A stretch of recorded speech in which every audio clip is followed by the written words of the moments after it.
अरे दरवाढ रद्द, अरे दरवाढ रद्द, अरे राजीनामा द्या, राजीनामा द्या,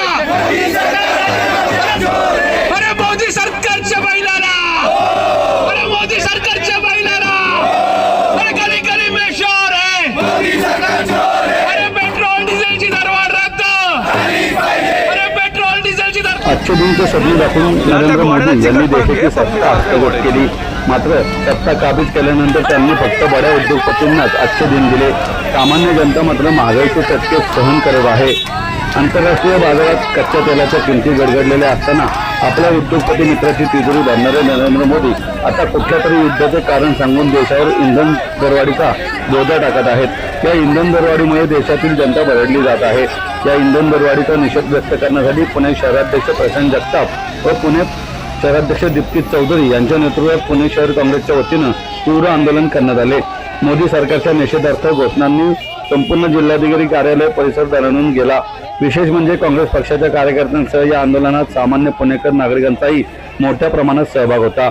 या आंदोलनात माजी न्यायमूर्ती बीजी कोळसे पाटील, प्रदेश काँग्रेस कमिटीचे उपाध्यक्ष मोहन जोशी, शहराध्यक्ष दीप्ती चौधरी, प्रदेश प्रवक्ते गोपाळ तिवारी, महानगरपालिकेतील गटनेते चंदू शेठ कदम, नगरसेविका दीपाली डोक, नगरसेवक सुनील शिंदे, नगरसेविका अश्विनीताई लांडगे, मजहर मनियार, महिला काँग्रेसच्या शहराध्यक्षा स्वाती शिंदे, युवक काँग्रेसचे अध्यक्ष सौरव आमराळे, पप्पू गोलप यांच्यासह सर्व पदाधिकारी व कार्यकर्ते मोठ्या संख्येने सहभागी झाले होते।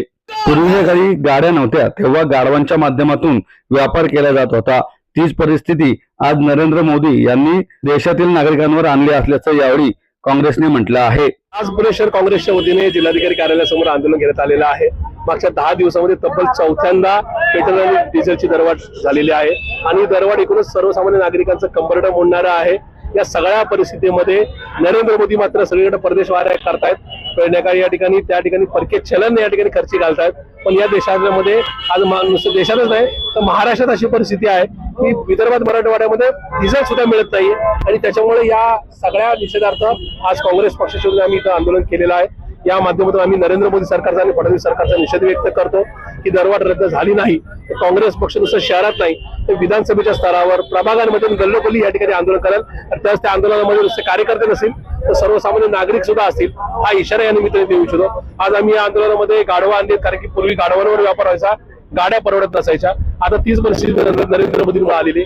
आज इथं प्रवासासाठी आम्ही घोडागाडी आणली, बैलगाडी आणली आणि घोडा सुद्धा आणला। त्यामागचं कारण असं आहे की पेट्रोल डिझेल एक तर मिळत नाही आणि मिळालं तर ते परवडत नाहीये आणि परवडत नसल्यामुळे नागरिकांवर आता एकच सुद्धा या ठिकाणी पर्याय राहील, पुन्हा या ठिकाणी घोडागाडीने किंवा बैलगाडीने प्रवास करा किंवा घोड्यावर प्रवास करा आणि पुढच्या काळात तुमचा व्यापार, ज्या व्यापाऱ्यांनी लोकांनी भरभरून मतदान केलं नरेंद्र मोदींना, कमळाला मतदान केलं, त्यांना पुन्हा हा संदेश आहे की या ठिकाणी या देशात डिझेल पेट्रोल तर मिळणार नाहीच, त्यामुळे पूर्वीसारखा गाडवांवरच व्यापार करा।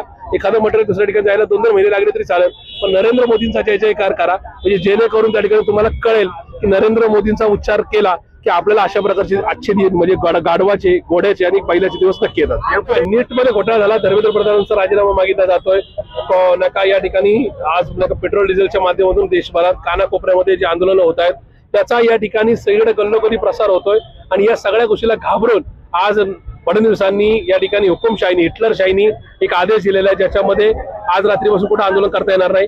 पण मी या ठिकाणी क्लिअर सांगतो, आमचे ज्येष्ठ नेते मोहनदादा आहेत, आमचे दीप्तीताई चौधरी आहेत, आमचे चंदू शेठजी कदम आहेत, आम्ही क्लिअर सांगतो इथून पुढच्या काळात कुठेही काही चुकीचं होत असेल तर काँग्रेस पक्ष आंदोलन करेल।